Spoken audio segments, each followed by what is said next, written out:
Hello, everybody. It's Fiona Lukis here, going live for you like I do at approximately this time every Friday afternoon at around 1:30 Australian Eastern Daylight Savings Time.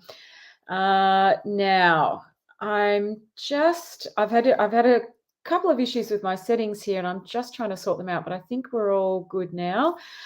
Just let me know if you can hear me okay. I was having a couple of problems with my microphone and a couple of other things as I started this.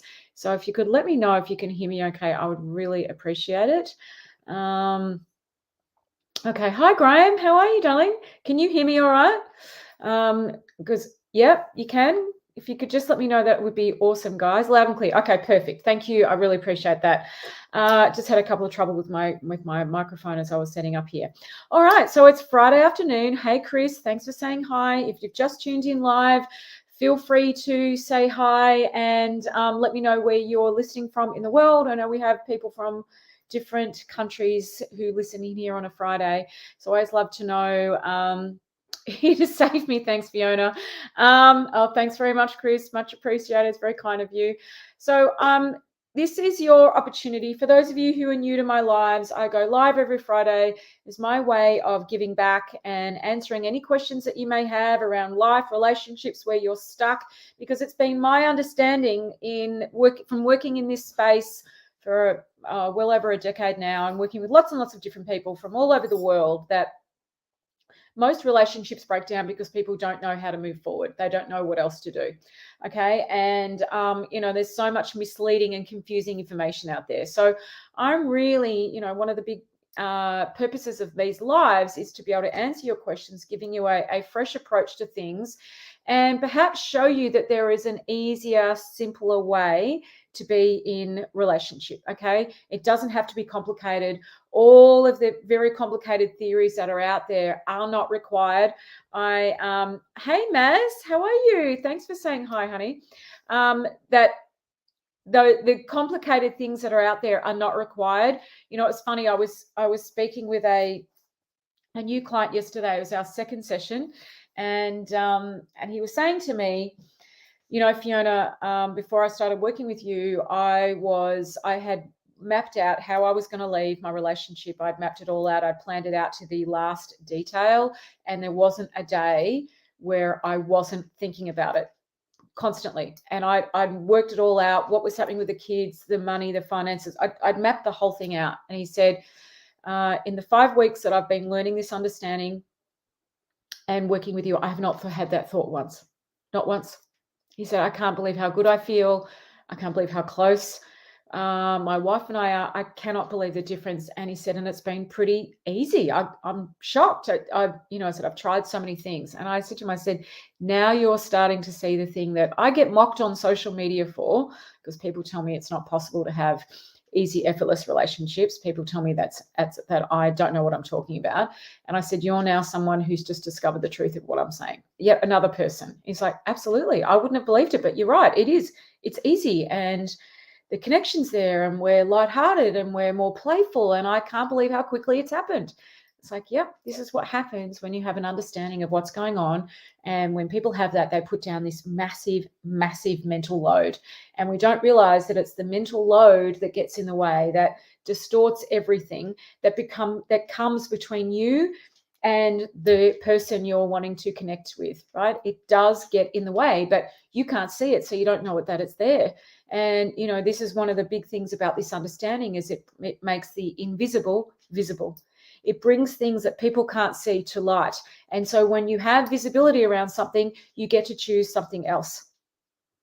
Okay? You get to choose something else. And people don't realize just what else is available to them, insofar as the quality of feeling that's available, the level of understanding that's available, the freedom of mind that is available.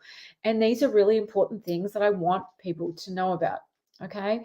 Hence why I wrote the ebook that I know has brought a lot of you here. Hence why I have done the podcast. I'm due for another episode, I know that. And hence why I am, hey, Melissa, thanks for saying hi. Where are you from? Would love to know. And hence that's why I am going to the trouble that I'm going, why I created Relatable, why I do what I do, because I want more people to know this, because things become infinitely easier. Infinitely easier. We just put stuff down that we didn't even know we were holding. And then there's a whole lot more room for everything else. Okay. Oh, you're in Tassie. Okay, beautiful. Great. Gorgeous part of the world, Tasmania. Gorgeous part of the world. Okay, so I do have a question here that I will answer, and it actually just came in this morning, but it is a reflection of similar questions I've got. I've had 4 or 5 questions in a similar vein, so I figured that I would answer that one, and because I've just had so many kind of questions that are similar to that one. So I will get to that in a moment. But if you are listening, feel free to say hi. Let me know where you are from in the world. And if you have a question, feel free to pop it in the chat, and I will do my absolute best to answer it for you. All right. Now, so yeah, if you've got a question, pop it in the chat. And if you want to say hi, I would love you to do that. So I'm just going back to the question that was sent to me. Hi, Barbara. Thanks for saying hi. Nice to see you. Okay. Hi, Fiona. I have a question. I'm having a lot of issues letting go of my old relationship, because I can see how it could have been if the other party was willing to stop living in fear. It's the lost potential and lost expectations, and it's gut-wrenching having the relationship that I cherished taken away from me because of my husband's sabotage cycles. How do you let go gracefully when all you want to do is keep trying new things to fix a broken thing? It's a complex question. Okay. Thanks for asking this question. And because I've had 4 or 5 questions along a similar vein, this is the one I've chosen to answer in the time that I have this week. There's actually about 8 different things I could talk about just around that one question, not all pointing in the same direction. So don't think 8 different things and think, oh my goodness, how overwhelming with the amount of information. They're just 8 different ways to approach something that's going to point you in a direction of lightness and freedom and being able to let go, right? Because it's our ability to let go of something. It's our ability to move through things gracefully that enhances our well-being, changes the quality of every relationship in our lives, and has us have that sense of emotional freedom that I know everybody is looking for. Okay. It's very, very common for people to say to me when they've had this understanding, or they've learnt this understanding, and I'm not sure if the lady who sent this to me fully has the understanding or bits and pieces of it, but it's very easy to do that and think, oh my goodness, and I've had people say this to me, oh my goodness, Fiona, I don't think I'd be on my second marriage or my third marriage if I'd known this, 10 years ago, 15 years ago, whatever. And I appreciate all of that. Or once you learn something like this and you can see how stuck someone else is and how much they are choosing fear, they can't see it, they don't know it, but you start to see that because you're seeing things through a different lens. You're seeing things at a higher level of consciousness. You're seeing things with fresh eyes and fresh thinking. Okay, because that is the leverage point for change. So with this particular question, I think one thing is it's really very, very important to you've got to be able to see the innocence in another person. Okay. There is an innocence in us all. And if it's one thing I know about people, and people show me this each and every day, that when people can see a more functional way, or a more expansive way, or a more compassionate, understanding way, whatever you want to use to approach something, they will choose that. They will always, every time, choose it. It's amazing. I've seen this in people. Even people where people have come to me and said, this person's a narcissist, they're gaslighting me, they're doing this, they're doing that.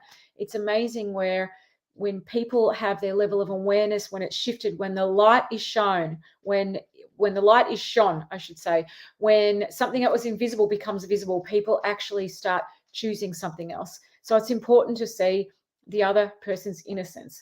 People don't know that they're choosing fear a lot of the time, right? They don't know it. They don't know when they're shutting down, they're choosing fear. They don't know when they're projecting, they're choosing fear. They don't know when they're judging that they're choosing fear. They don't know when they're angry that they're choosing fear. They don't know when they're suspicious that they're choosing fear. They don't know when they're leading with their insecurities. And we all lead with our insecurities at different times. This is not a mental health problem. This is part of one of those things that is an essential part of being human, as part of our human nature. Hence why I spend a lot of time talking about the nature of being human, because when you understand the nature of something, your level of understanding of that entire thing changes. Now, when we have understanding, we're less adversarial, we're less defensive, we're less shut down, we don't blame, we don't judge, we get over things more quickly, we take things way less personally. And you know what, a descriptor that I would use for all of that is we get over ourselves. If it's one thing that people struggle to know how to do, is to get over themselves, because we justify ourselves, we justify things to ourselves very, very, very quickly, right? We unwittingly bring the past into the present, and then we relive an argument that's already done and finished, but we bring it into the now, thinking it's happening now, when actually it's not happening now. We're bringing it into the now. These are the things that people do. And when you don't understand the way things work, you do it again and again and again, and you wonder why you don't get any traction.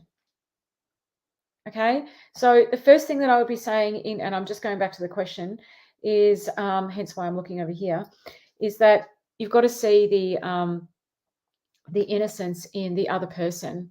They can't see what they can't see. Okay. And, you know, when it comes to human beings, we are doing the best we can with the thinking that looks real and factual to us in any given moment of now. Hence why knowing how to navigate your thinking is unbelievably important. I don't mean change it. That's not what I'm saying. People misunderstood what I'm saying. And this isn't a mindset conversation either. This is understanding how to navigate something that is essentially human. And we have a massive amount of misunderstanding around, right? Most people are teaching you how to fight something, manage something, overcome something, fix something. That's not what I'm teaching. That is an exhausting way to approach change and the hardest way to approach change possible, right? It's a much, much easier way. So the first thing is you've got to see the innocence in people. Now, you've also got to understand that lost expectation and lost potential, which is what you're talking about, is something that you are making up, right? And I don't mean, I'm not belittling anyone or putting anything down. What I'm saying is we all make stuff up. Okay. When we talk about reaching our full potential or being the best version of ourselves or being perfect or things going well, we're making that up, right? Your version of things going well is going to be completely different to somebody else's version of things going well, because we make stuff up. So it's very important to understand how we use our imagination. And we can use our imagination in such a way that we frighten ourselves and we take ourselves down the garden path. And so you've got to understand when you're dreaming with your eyes open. You must do this. People don't understand this. I think we only dream with our eyes closed. You've got to understand that people dream with their eyes open. And that what they see as absolute truth and fact is in fact not the case. You know, I say this all the time, your thinking is the greatest con artist on earth, and you've got to know how to navigate it. Not everything you think is worth your time or attention. And just because you think something doesn't make it true. Even if you've thought it for 20 years, that is not an indication of the truth of something.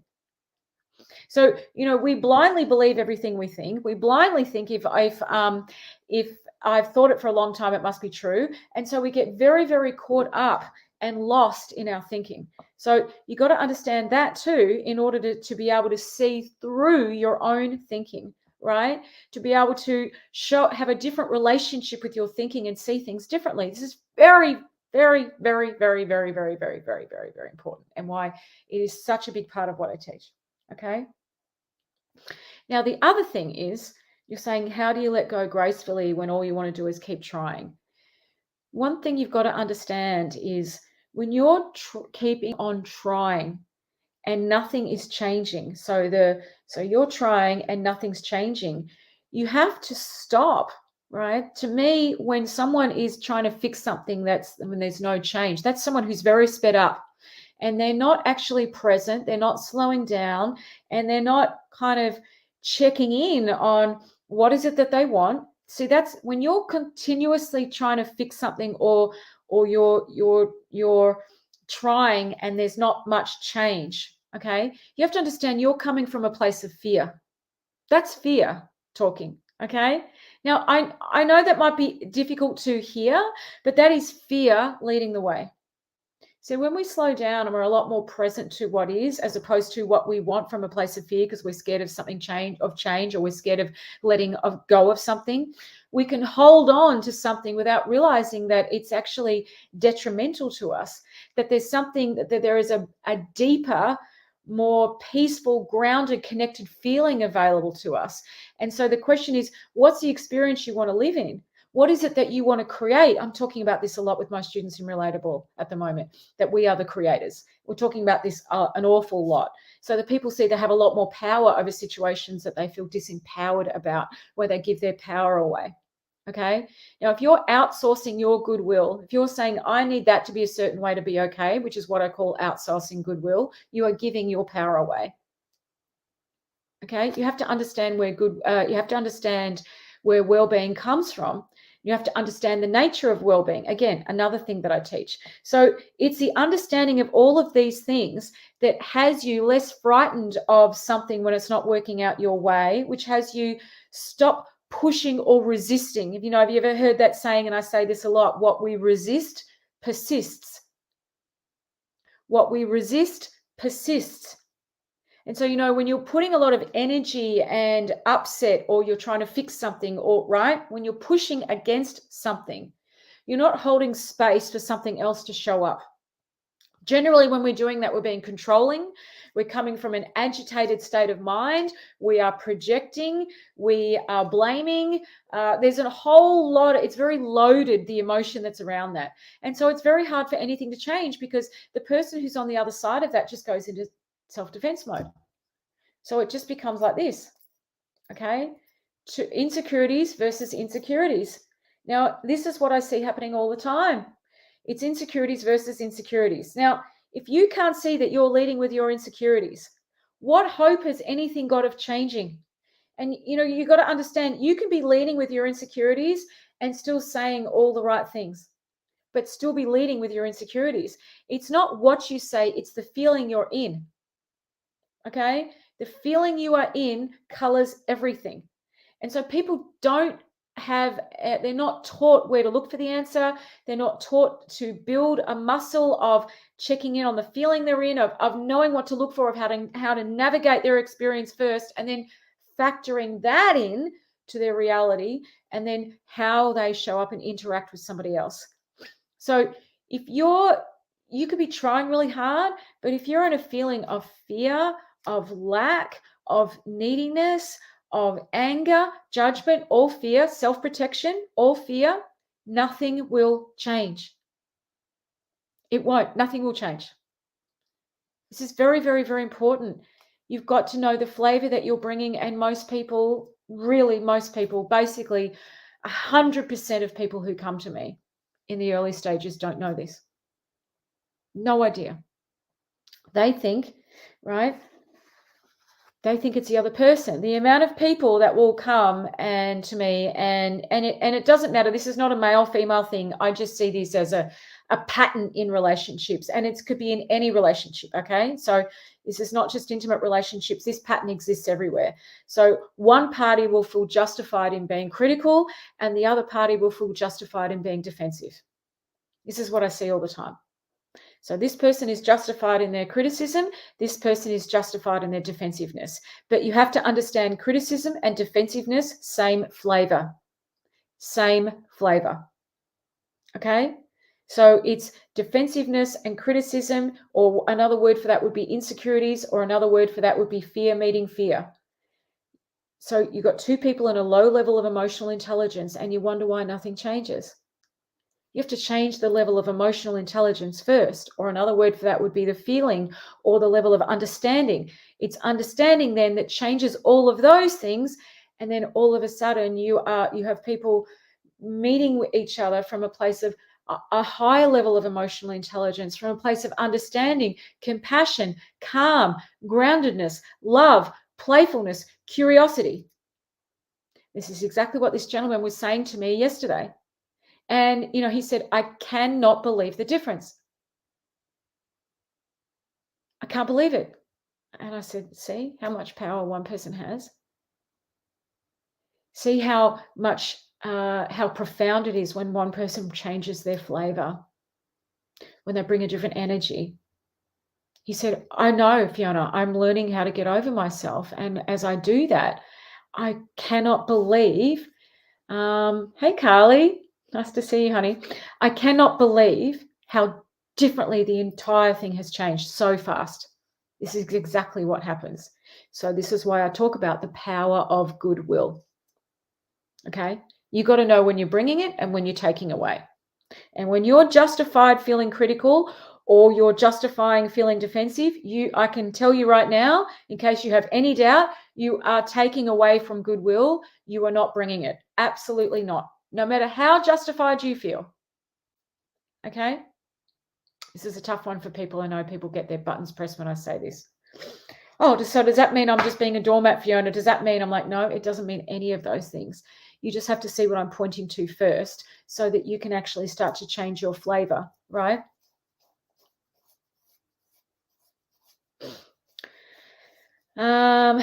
Matilda, how can you stop the competition mindset between each other? E.g., you got to do XXX and X without the kids, but I only got X away. Well, the competition mindset to me is just another reflection that there's no goodwill, right? Or goodwill is low. Okay? Goodwill is low. So first of all, you've got to see that goodwill is low between you, Matilda. That's why there's a competition mindset. So there aren't a lot of good feelings. So when goodwill is low, people feel unappreciated. There's a lack of gratitude. You're bringing out the worst in each other. It doesn't feel good with each other. And so it feels like then that people need to justify themselves. They need to explain themselves. They've got something to prove. Okay? Because that's exactly what's going on there. You both feel like you've got to justify yourself, you've got to explain yourself, and you've got something to prove. If that's a pattern going on in your relationship right now, then I'm telling you goodwill is low. And what you need to be doing is focusing on building the goodwill, and the competition mindset will disappear. You have to see that that is a reflection. One thing is a reflection of the other. But if you worked on the competition mindset without creating goodwill, it'll just feel like you're pushing mud uphill. Okay, so goodwill, goodwill, goodwill, goodwill, that will disappear. Because in a competition mindset like you've described, you've got to understand when people are in a low level of goodwill, you've got two people thinking about the me and no one really thinking about the we. All right, so this is what you've got here, two me's. See that? But you had a weekend away with the boys and I haven't gone out with my girlfriends for 3 weeks. Yes, you did. You always get to have coffee during the day. I'm always blah, blah, blah, right? So nobody's listening. It's just defensiveness. It's justification. It's blame. It's proving. If that is the dynamic in your relationship, you have got to work on goodwill. First and foremost, don't talk about, it's not about who's responsible for what and who's right and who's wrong. Because yet right now, what you've got when there's two me's like that is the most important thing that's going on in your relationship. And you have to understand, you've got to be honest with yourselves. The most important thing that's going on in that relationship right now is who's winning and who's right, not how good you feel, right? And not about bringing out the best in each other. It's about who's winning and who's right. That's what's going on. You've got to understand. So until that stops being the most important thing, that won't change.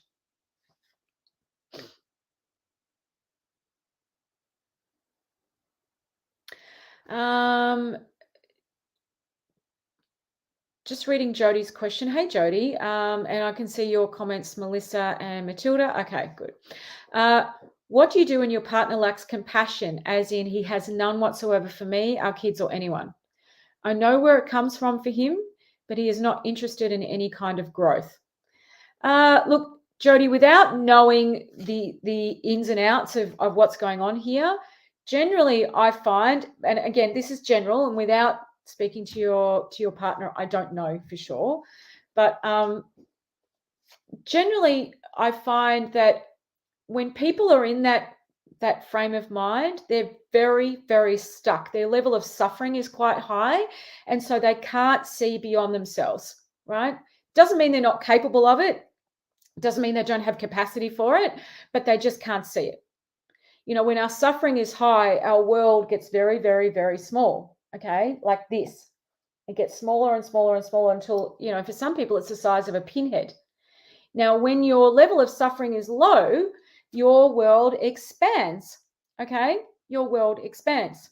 So for him or her, their level of suffering is so high, they have no bandwidth, okay?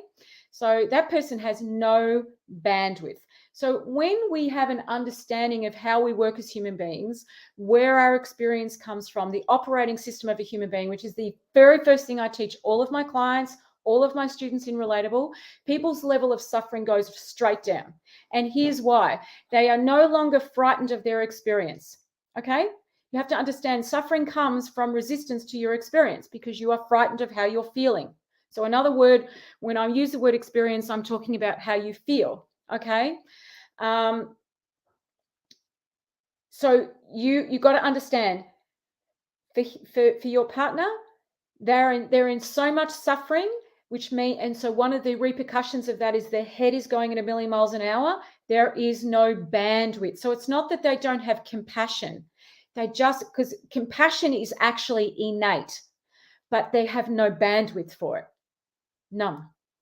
Because their level of suffering is so high. So, you've got to reduce the level of suffering first in order to give someone bandwidth. When people have bandwidth, they have room for insight and fresh thinking. Okay? Now, anyone is capable of bandwidth. This isn't a thing that's got anything to do with personality types or whatever. Everyone's capable of slowing down and having more bandwidth. It's just that most people don't understand, and hence why I say this all the time and why I talk about thought in my ebook, is that most relationships break down due to an overthinking problem than anything else. Because when you are sped up, you lead with your insecurities, you lead with fear, your frailties come out more than anything. And when our frailties come out, people are not very emotionally intelligent, which means they're not very nice to each other. Okay? And it's not on purpose and it's not personal. I know it can feel personal, but what's going on is they have no capacity. So that person, your partner, has no capacity right now. All right? And it's not necessarily that they're not interested in any growth. It's just that maybe they don't believe that it's possible for them. Maybe they don't believe that it's possible for them to change, and they don't want to let anybody down. So that's also a very common thing that I see. So, I've worked with a lot of men. So I don't know if your partner's male or female, but I've worked with a lot of men who, once we started working together, have said to me, I was absolutely terrified, Fiona, that I wouldn't be able to change and I was going to let my family down and I couldn't face it. So I've stuck my head in the sand for a long time. But now that I've realized how easy this is, I wish I'd done this years ago. Okay? Because now they know what to do, they know where to look, and they've got a point of reference. Okay? So that's the other thing, is to understand that from a lot of people, they don't know that they are capable of change. All right. Or they're scared that they can't do it. And they don't want to have that confirmed. So the thought of that would be absolutely terrifying. Now, I'm guessing here, I'm doing a lot of assumptions, but these are the things that I find in my client work. Okay. So that's not uncommon. So I'm just going to check in on some of these comments. Yes, very true, from Jody. Carly, so many women here tonight that I can relate to. The program changed everything for me. My marriage, highly recommend Relatable. Yes, thanks. I know, Carly, your story is truly remarkable. For those of you, Carly's done my Relatable program. She and her husband were separated and living in different residences now. And Carly had been advised by someone that her husband, she was married to the wrong person. So, she's seen an extraordinary shift in the program, and her family is now together. So, which is absolutely wonderful. Spot on. Graham's done Relatable as well. He's male. Okay. Carly, my husband's nickname was Mute, would never talk, was super closed off, not very compassionate. And after the program, we literally talked for 4 straight hours. He didn't do the program, I did, and it changed so much. That's right. I really want you to know, for those of you sitting here thinking, but my partner wouldn't do this, my partner won't do that, that. I get this kind of objection all the time.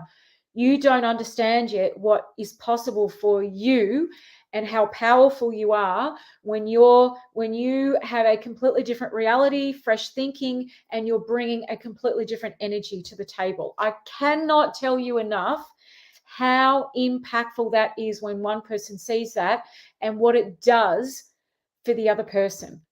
Generally, people start to feel safer, they start to feel calmer, and when that happens, people naturally start thinking about the we as opposed to just the me.